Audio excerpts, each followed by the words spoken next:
to the Semi-Auto Armory. I'm Pat. And I'm Matt. Today we have a review of the Beretta M9. This is the pistol that replaced the 1911 and 1985 for the U.S. military sidearm of choice. This pistol has an alloy frame and a steel slide. It has a slide-mounted safety and is shown with the optional MetGuard 20-round magazine. Here's Pat with some of the specifications. Alright guys, so this particular gun here is chambered in the 9mm cartridge. It has a standard 15-round magazine, which would be 16 rounds total in a combat carry. This one here obviously has the 20-round MetGuard in it, so that's 21 rounds total. Now this gun, not to be confused with the Beretta 92FS, has a few slight differences, mainly being that the dust cover is straight instead of tapered. Okay, as well as the sights, they kind of have a 2-dot or a rear bar setup instead of a normal 3-dot setup with the 92FS. As far as the dimensions go on this gun here, with a standard mag instead of that extended one, we do have an overall length of 8.5 inches. That's from the rear to the muzzle. Okay, as you recall in the Glock video that we did for the Glock 19, that had an overall length of 7.3 inches. So this one here is about 1.25 inches longer than the Glock. This also has an overall height from the base plate of a standard magazine to the top of 5.4 inches. So that is also a little bit taller than the Glock, about 0.4 inches. Okay, this one here, okay, as you can see, has the exposed barrel on that. It has a overall barrel length of 4.9 inches. Okay, compared it to the Glock, that's an extra, a little about 0.9 inches, or point whatever it was. I think the Glock was 4.02 or something along those lines. Okay, what we get into here, in Beretta calls it sight radius. I know in the previous video I said line of sight. Okay, but the sight radius is from the rear sight to the front post. This one here on this M9 is 6.1 inches, so it's considerably longer than the Glock, and that it leads to an easier gun to shoot. It's easier to be more accurate with it because of the longer sight radius. It's easier to line up to sights. In addition to that, the weight also makes it an easier gun to shoot. Yeah, it's very soft shooting because this one has a metal frame and it's overall a larger, heavier gun. It does handle the recoil significantly better than the Glock. And I guess perceived recoil. I mean, obviously the actual recoil is the same, but the perceived amount of recoil because of the weight of the gun is different.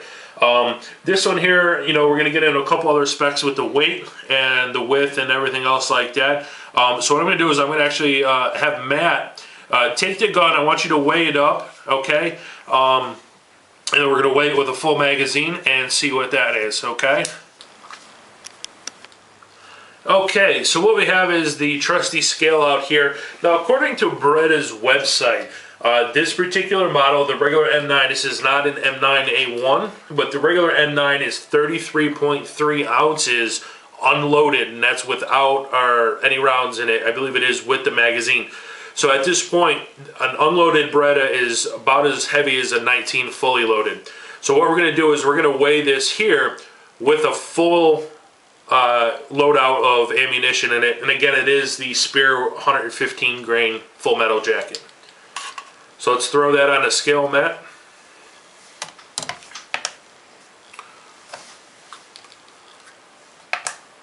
Sorry about that.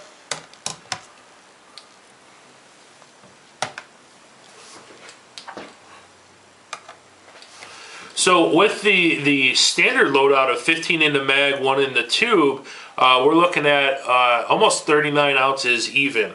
So you're almost at 40 ounces, so that's almost a whole 10 ounces heavier than a Glock. And of course it would be a little bit heavier, not too much more noticeable with the extended magazine in it. So now what we want to do here is let's take the ammo back out of the picture here. I want to run the trigger pull on it a couple times here and get a quick average. First, what we're going to do here is it in double action.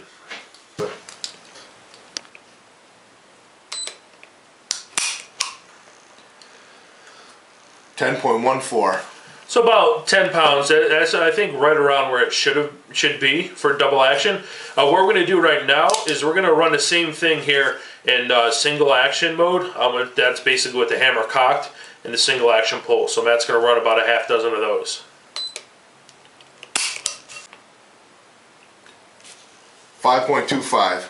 So about 5 1/4 pounds. I think that's right around where it should have been as well for the single action pull. So you can tell right away that, you know, it takes an extra 5 pounds to actually cock the hammer and everything when it is in double action mode.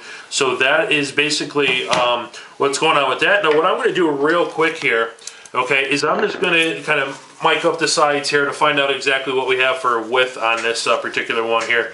So let me take this, let me zero out the caliper here, and we're going to go, looks like the widest part is going to be the grip panel here.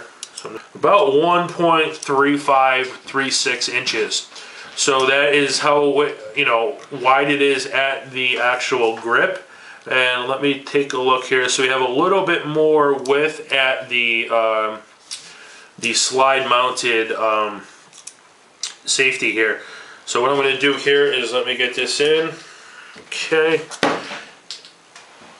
And we have it about 1.48 inches, so almost 1.5 inches at the safety here, a little bit thinner at the grip.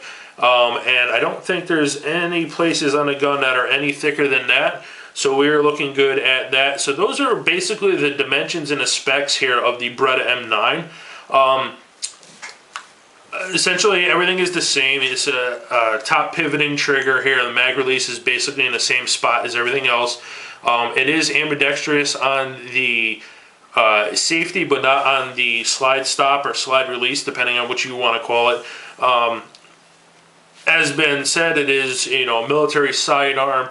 It is a full-size, large frame weapon. Basically, it has been, to this point, ultra reliable, with several hundred rounds, if not even maybe close to 1,000 at this point, down the tube. It has not had any malfunctions or anything else. One thing I will say, kind of a tongue-in-cheek thing here, is if you do come across and start shooting a Beretta 92 or M9, is the exposed barrel on the top. This gun gets really hot if you shoot it a lot. So just be mindful if you shoot even 100 rounds through it. Stay away from that barrel because it will it'll burn you up. So I think that's pretty much it with this one here. We wanted to keep this kind of a quick review. Alright, so that's pretty much everything we have here. We're going to try and get some range time and some hands-on shooting of this gun and some further thoughts and reviews. So that's it for this time here at the Semi-Auto Armory. I am Pat. And I'm Matt. Shoot safe. And carry on.